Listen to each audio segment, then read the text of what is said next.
Alrighty, you're on. Hi, my name is Jennifer Neely Parker, and I'm here to address a very real threat to children and families all over the world, but specifically on talk today about things we can do in the United States. And today I'm talking about pornography. Just this last July, this is very real and very recent solidified research that has been done by the University of Cambridge, where they compared brain CAT scans of pornography users to heroin addicts and found that the brain patterns are very similar, if not the same.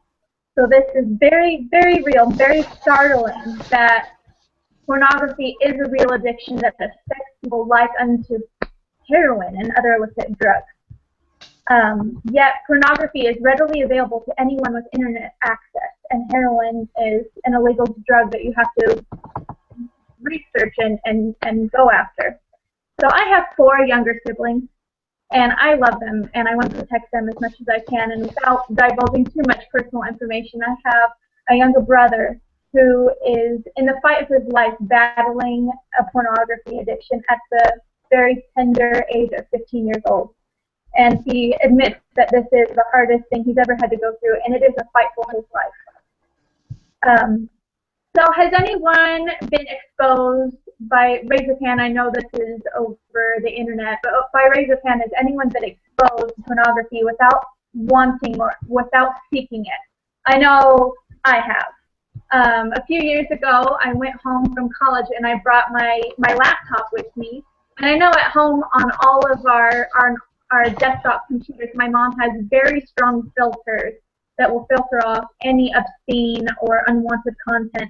But I was typing in Facebook, and I typed Facebook in wrong, and it brought up a porn site. I immediately covered my eyes and started screaming and asked my mom to come and help me take care of the situation. It was very unwanted, very surprising, and very obscene. So, I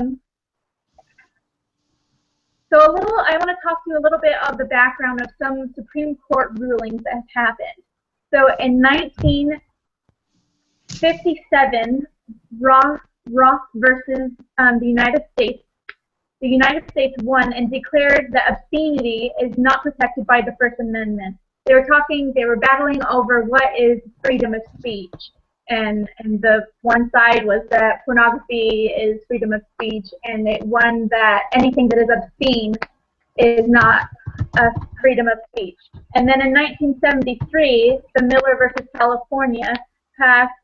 They were having a debate on what is obscene, and they didn't really come to the conclusion as to the definition of obscenity, but they created community standards and let the community decide what is obscene. And since then, and then in 1982, in the New York versus Ferber, I'm getting all this information from the Internet Law. So the New York versus Ferber prohibited the viewing and possession of child pornography. Let me just for a second realize that was just in 1982. Like, that wasn't too long ago that child porn was made illegal. So I found that a little bit startling.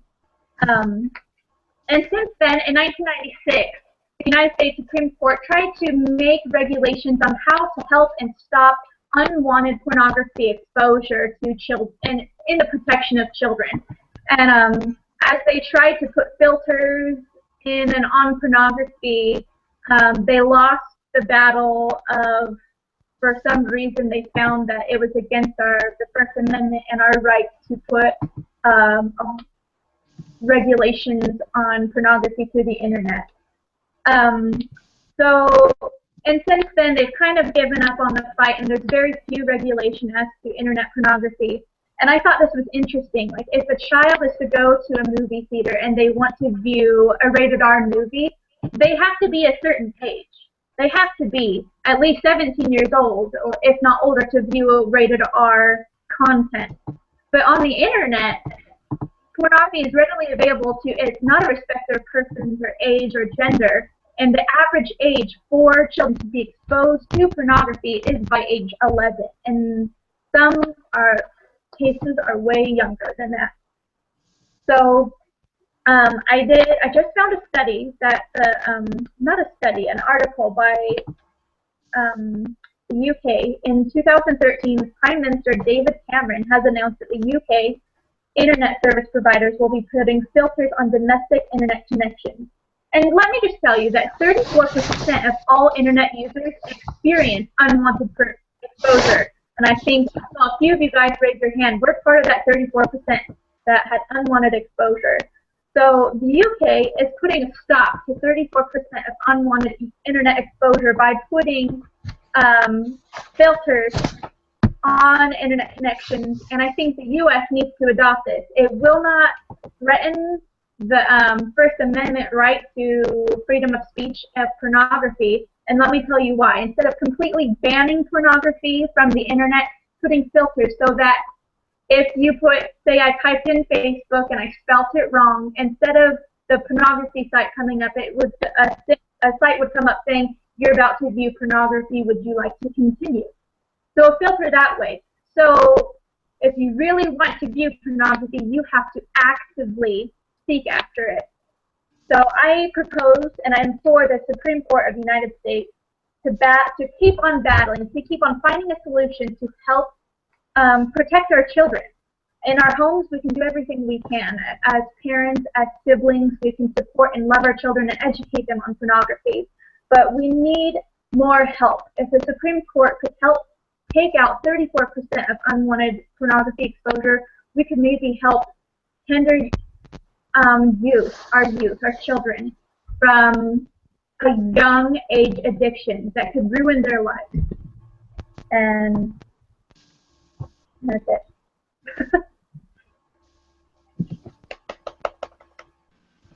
I'm done. All right. Great job. Awesome. How long was that?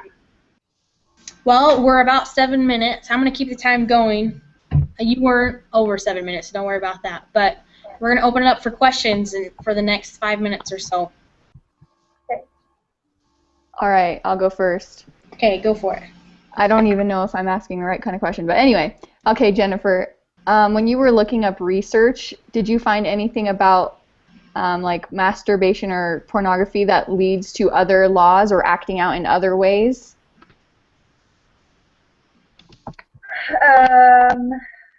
Well, so just researching, so the law of obscenity, like trying to put a definition between like what is obscene, and the courts try to order against, like with child pornography, like we know child pornography is illegal, and they put in laws that protect that. We can't even make digital forms of child pornography, anything like an animation or a computer digitally that depicts or looks or could possibly be a child, that would be illegal. And other things that are obscene, like you can't be naked in public.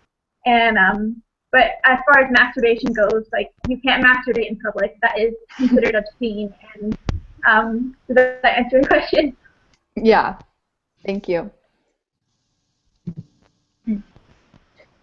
I understand. Go ahead. I didn't have anything. I was just breathing. I understand that where you're coming from with regards to the U.S., and I think most of what we were supposed to be researching was about the United States, if I understand correctly. But how do you feel about the things worldwide? Just so I did as a random question, because like I don't want to ask you questions that I'm going to talk about. You know what I mean? Okay. So on this site that I was looking at that talks about things that the Supreme Court has done, there are a few. China and Saudi Arabia are some of the few countries that have completely out-banned pornography from the research that I've done. And some of the ill effects of that is that it just, the surrounding countries that don't have it out-banned have such a flux of pornography that is so overly abundant in these countries, and there's different ways to get onto their internet access to view this pornography. So, like my view, I think personally, my personal feelings is that no one should have pornography, that all forms of pornography are obscene. And I think one thing that I do agree with is our rating system and that like if a child cannot go to a movie theater under the age of 17 to an R-rated movie without parental consent, and there's so many times that on the computer that young kids are around the world are like we think it is against child rights, protective rights for them to be child pornography and victims of this. But what about the victims of children looking at pornography unwanting to or forced to or without parental protection and guidance? So at the same time, though, not all rated R movies have sex in them. Sexual content. Yeah, right. Just not all rated R movies have sex. That is correct. There are some PG-13 movies, so with sexual content, but there are rules for the sexual content that are allowed in PG-13 movies. I understand not all have sexual content, but the sexual content that is allowed in R-rated movies is I would say about here on a spectrum of what a child could readily go on the internet and see. Like a child to get onto any age of person can get on the internet and see incredibly explicit pornography material. And it's not even that hard to see child pornography as well, even though that is illegal across the United States.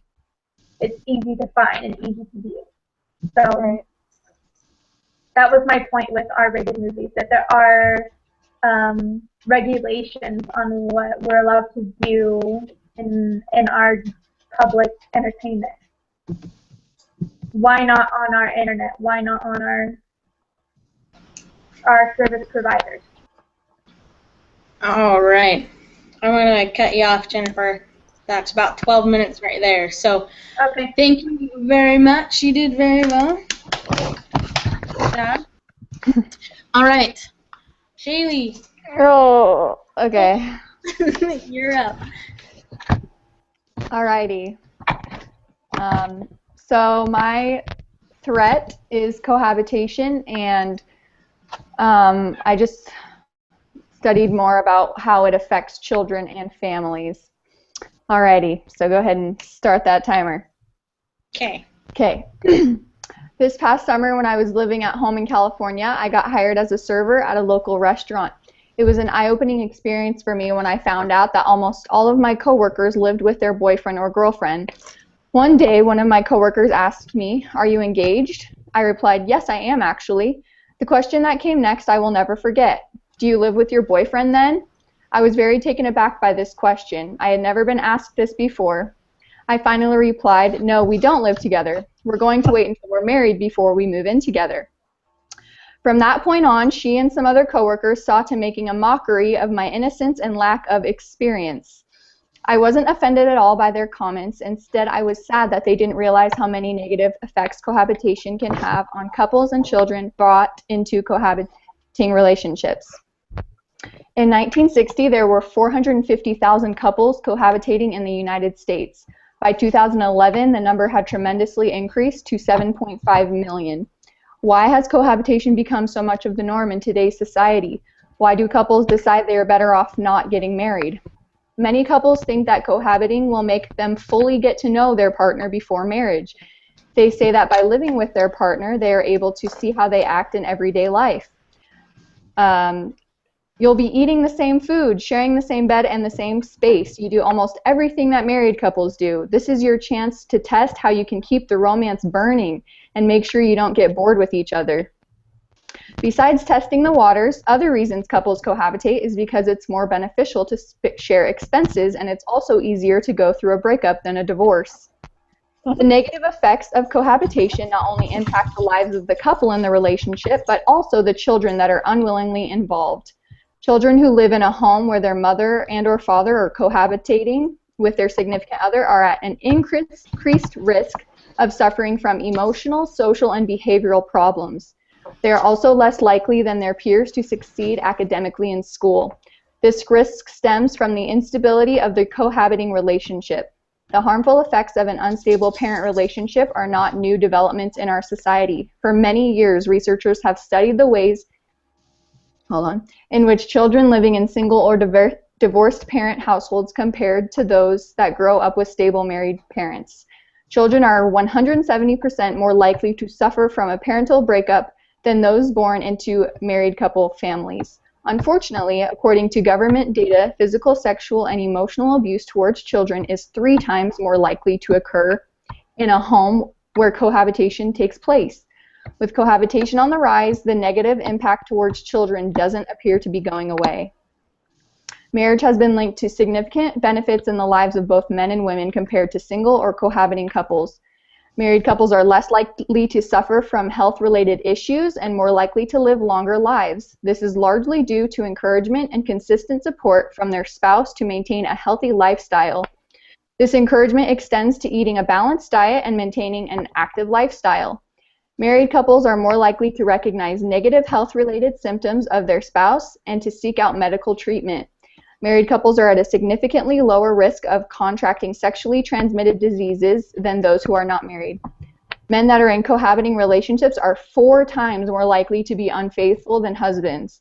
The protective influence of marriage not only ranges from minor to major health issues, but also includes longevity due to the decreased participation in risky thrill-seeking behaviors. Married couples are also better off financially. When a couple is married, they are more likely to view their income or both of their incomes as a whole. They are more likely than cohabiting couples to have joint bank accounts. They make better financial decisions because they know they are a team working towards the same goals. These long-term goals actually aid in their long-term satisfaction. Common law marriage is a law that around 15 of the 50 states recognize. A common myth is that if you live with someone for 7 years, then you automatically create a common law marriage. This is actually not true in any state. Common law marriage occurs when a couple lives together for a certain number of years, and then in parentheses 1 year in most states, holds themselves out as husband and wife, and intends to be married. Once a common law marriage is formed, that couple is treated legally the same way that traditional married couples are treated. This means that if the couple intends to no longer be married, they must file for divorce. I think that this law has mostly a negative effect on families. This law keeps people from getting married and instead makes them think it's okay to cohabitate and deal with it later on. Like I stated earlier, this can have a negative effect on the couple and the child. This law can potentially undermine a parent's responsibility in the home because they may not feel as responsible for the relationship with their significant other until the common law marriage actually occurs. Marriage is and has been the fundamental unit of society for thousands of years. Researchers have studied and agree that marriage is beneficial for men and women as well as children and humanity as a whole. Marriage is linked to greater happiness, increased longevity, and financial security. More recently, researchers have found that cohabitation does not bring forth the same rewards as marriage. It is our goal as family advocates to stay up to date with the laws, policies, and programs concerning this issue. When it comes to a more personal or family level, we should do our best to teach our children the importance of marriage. We must raise them in a home where they are taught the happiness that marriage will one day bring to them. Cohabitation is becoming more of the norm each and every day. Because of this, on a societal level, we must do our best to have knowledge on this subject so that we can speak out about the negative effects it has on children and families. The more we know and understand this threat, the more we will want to advocate against it. All done. Okay, that was under 7 minutes. Thank goodness. All right, so I have a question for you. Okay. Because I get to experience that, you know, everybody at my work, they're like, wait, you're not going to live with your boyfriend first before you get married? And I'm like, no. And did you ever have an opportunity to explain, like, statistically why, or did you just explain that it was part of your religion, or how did you answer those questions exactly? I mean, you said that you felt bad that they didn't know, but did you ever kind of teach them about it? So the one time I did have an opportunity to talk about it, it wasn't with the same people that had teased me for it. It was with another girl who stood by and heard it, and she came up to me after and had said how she felt bad that they treated me that way. And I just replied by telling her that it was more the religion side of things. I didn't tell her the statistics or things like that. I just told her that I'm LDS or Mormon, and I told her that we believe that it's important to wait until marriage because, and then I told her why. I mean, I'm trying to remember exactly what I said. Yeah, I don't remember. But I did talk more about the religious side of things. I didn't bring up statistics, which I wish I would have, but no, I didn't. Did you happen to do, like, did you find out any information about whether couples are more or less committed to each other?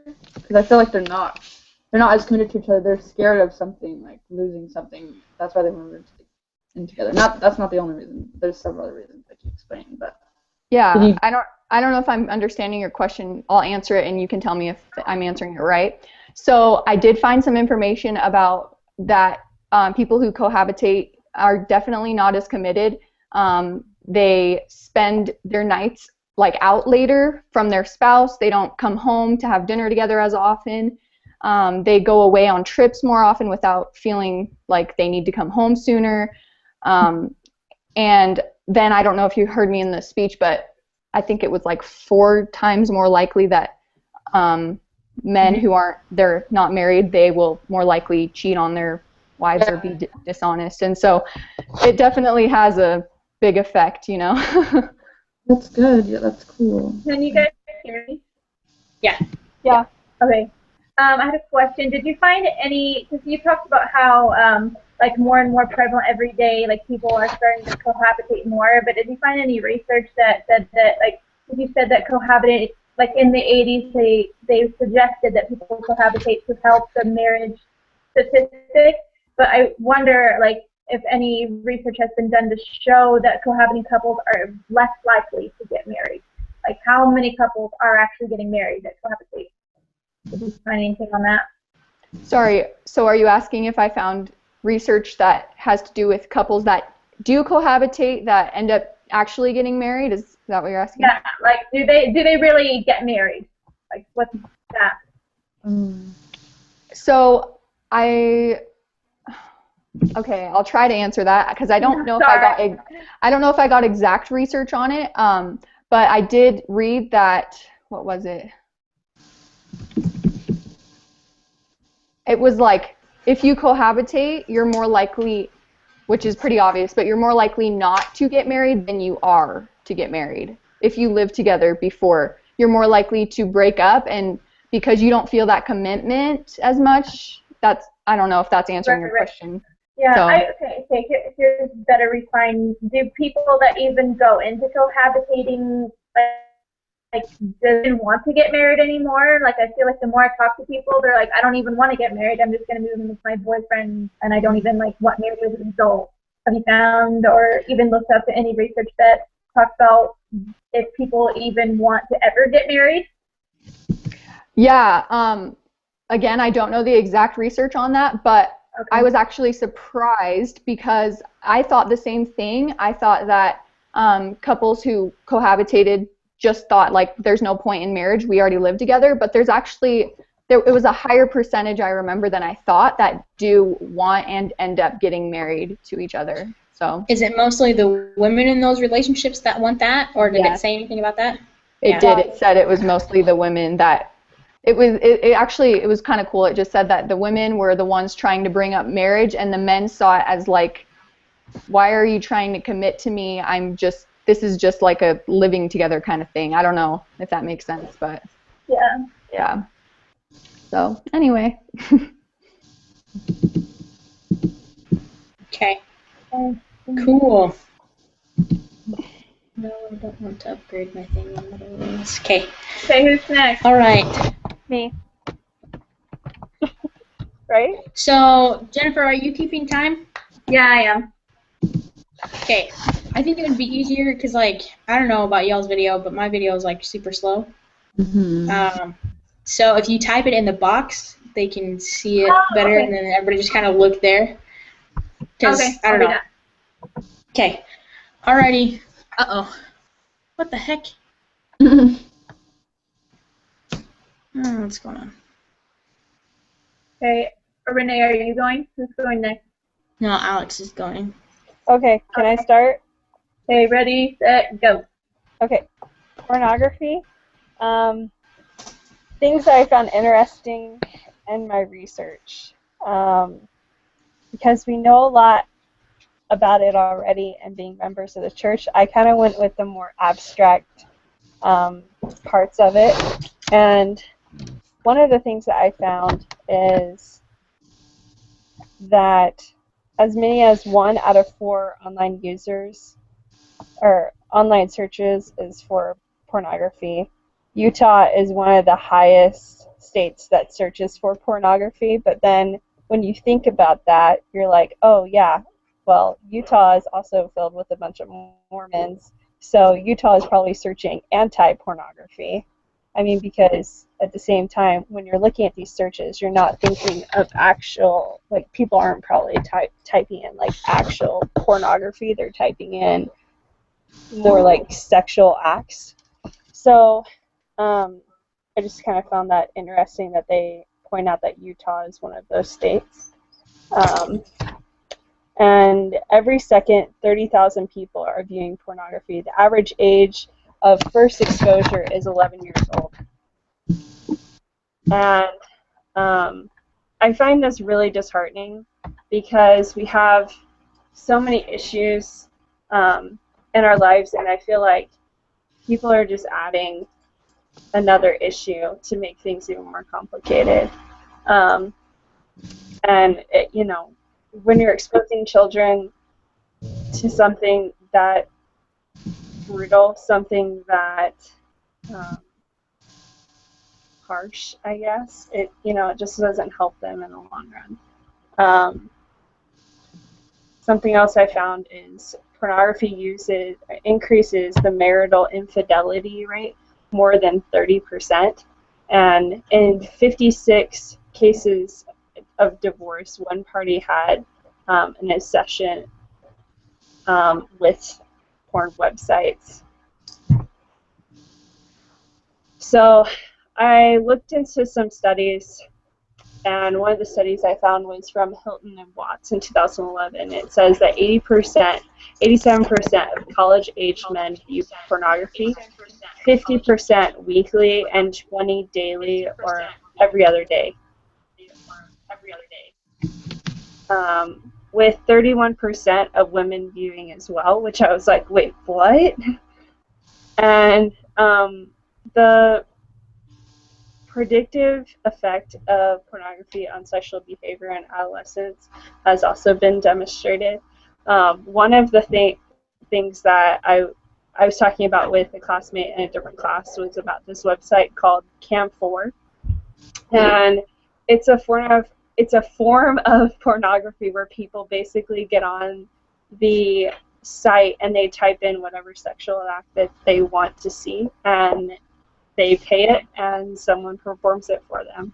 And so I think it's totally different than what we as members think pornography is. It's really intense, and it's getting worse and worse and worse. I mean, with the availabilities of the internet, you don't have to go into that shady place in the middle of town anymore to go look at a naughty magazine. You can hop on your TV and download something. You can go into the internet and type in something. One of the things I found is that Marriott, which is Marriott Hotels, has stopped allowing their customers to be able to order pornography. And also they're an LDS company, so if you think about it, it kind of goes hand in hand. But I thought that was a really measures. So one of the other things I found about research about this topic was really alarming. It suggested that 90% or more of youth between ages 12 to 18 have access to the internet, which means that they have access to this kind of material, and hopefully, like what was said earlier, they have something like canine protection or something else like that. And I as well have people in my life who are very close to me that have issues with this type of stuff, and it is prevented them from going into the temple and having certain blessings that we have as members of the church. And I've also seen it outside of the church. And either way, no matter how you're looking at it, it's totally an issue that totally takes over somebody's life and turns everything completely upside down. How am I doing on time? It's 5 minutes and 30 seconds. You have less than a minute and a half. Okay. One of the things that I really thought was really interesting is how there's so much that's playing against pornography now. There's a really nice website that I found that I've used actually in multiple classes that I really love, and it's called Fight the New Drug. And it's bringing education to the fact that pornography harms the brain, relations, society, and it gives out information that is backed by the research. And the site offers to help those who have been affected by pornography, as well as parents, teachers, advocacy groups who wish to further educate adults and children on the harmful effects to themselves and their families. So that's kind of the research I found. That's not everything that I really wanted to get to, but that's a huge part of it. And I just feel like if we try and fight the fight of the new drug, then we can actually make a difference.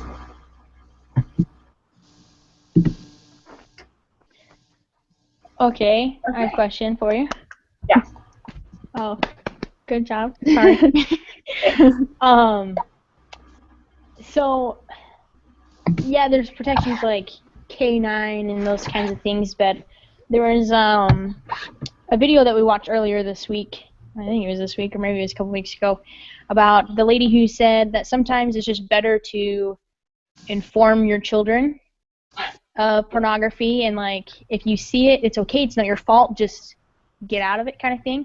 Do you think it's better to have like a protection on there, or do you think it's better to explain it to them and not have the protection on there?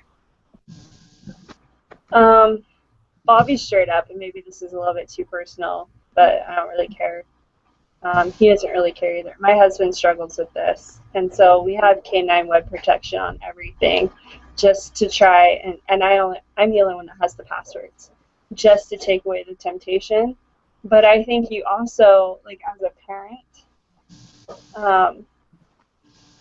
you have to completely explain to your child that there are things out in the world that Satan produces, and that there are things that, you know, are going to try and sway your beliefs. There are going to be things that Satan is going to use against you. I hope that answers your question. I think it has to be a combination of both, because you as a parent, or you as a spouse, or you as a sibling, or whatever it is, you need to take the temptation away. And that includes, like, you know, not wearing clothing that's not really appropriate. And, I mean, I wouldn't take my husband to Las Vegas. You know, certain things like that, that I think I wouldn't take my children there either. So I think there just has to be certain measures like that that you have to take into place. Gotcha. Did you find that people, like, because I know it says a lot of people pay for pornography. Obviously, there's ways that you could be paying for it, but do most people, when they want to watch porn, do they pay for it? Would you say, like, mostly? Did you find, like, mostly all the time that they pay for porn? Like, they want to watch a video? This is gonna sound really